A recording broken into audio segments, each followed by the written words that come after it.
Assalamualaikum warahmatullahi wabarakatuh. Kami dari kelompok 2 ingin mempresentasikan mengenai peran ilmu pengetahuan dalam nilai moral masyarakat dalam Islam, yang beranggotakan Bunga sebagai ketua, Sherly sebagai sekretaris, dan Yeka sebagai moderator.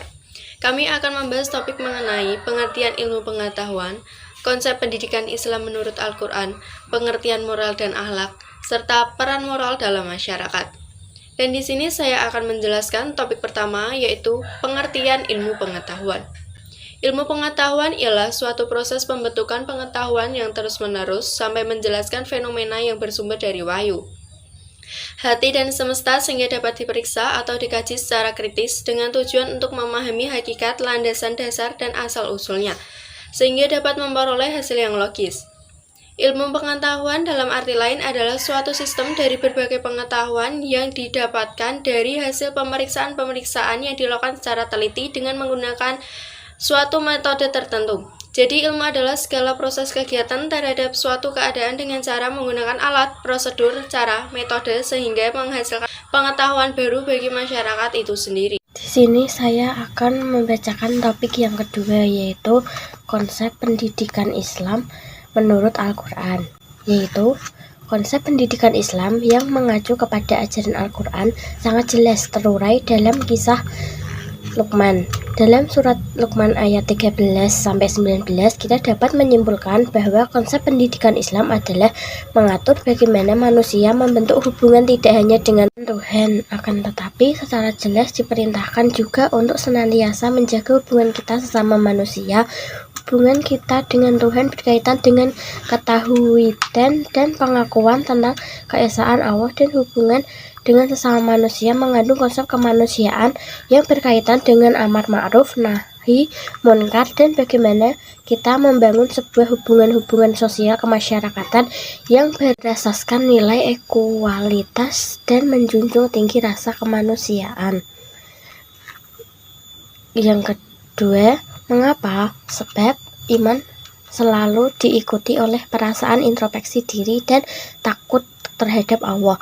Dari sinilah Luqman menegaskan hal itu kepada putranya dengan berkata, "Hei anakku, sesungguhnya jika ada sesuatu perbuatan seberat biji sawi dan berada dalam batu atau di langit atau di dalam bumi, niscaya Allah akan mendatangkannya atau membalasinya. Sesungguhnya Allah Maha Halus lagi Maha mengetahui." QS 31 ayat 16. Seorang mukmin meski berkeyakinan bahwa tak ada satupun yang bisa disembunyikan dari Allah. Di sini saya akan melanjutkan materi selanjutnya, yaitu tentang pengertian moral dan akhlak. Yang pertama adalah pengertian moral. Kata moral sendiri berasal dari bahasa Latin, yaitu mores, yang berarti tata cara dalam kehidupan, adat istiadat, dan kebiasaan. Pengertian moral dapat dipahami dengan mengklasifikasikannya sebagai berikut. Yang pertama adalah moral sebagai ajaran kesusilaan, yang kedua moral sebagai aturan, yang ketiga moral sebagai gejala kejiwaan yang timbul dalam bentuk perbuatan. Dan selanjutnya adalah pengertian akhlak. Kata akhlak berasal dari kata kholaqo, yang berasal dari bahasa Arab yang berarti perangai, tabiat, dan adat istiadat. Terminologi Islam, pengertian moral dapat disamakan dengan pengertian akhlak, dan dalam bahasa Indonesia, moral dan akhlak maksudnya sama dengan budi pekerti atau kesusilaan. Dengan demikian, dapat dikatakan bahwa tidak ada perbedaan yang mendasar antara akhlak dan moral. Keduanya bisa dikatakan sama. Selanjutnya, ada 5 ciri untuk menentukan hakikat standar moral. Yang pertama adalah standar moral berkaitan dengan persoalan yang dianggap akan merugikan secara serius atau benar-benar menguntungkan manusia. Yang kedua adalah standar moral ditetapkan atau diubah oleh keputusan dewan otoritatif tertentu. Yang ketiga, standar moral harus lebih diutamakan daripada nilai lain termasuk kepentingan diri. Yang keempat, standar moral berdasarkan pada pertimbangan yang tidak memihak. Yang kelima, standar moral diasosiasikan dengan emosi tertentu dan kosakata tertentu.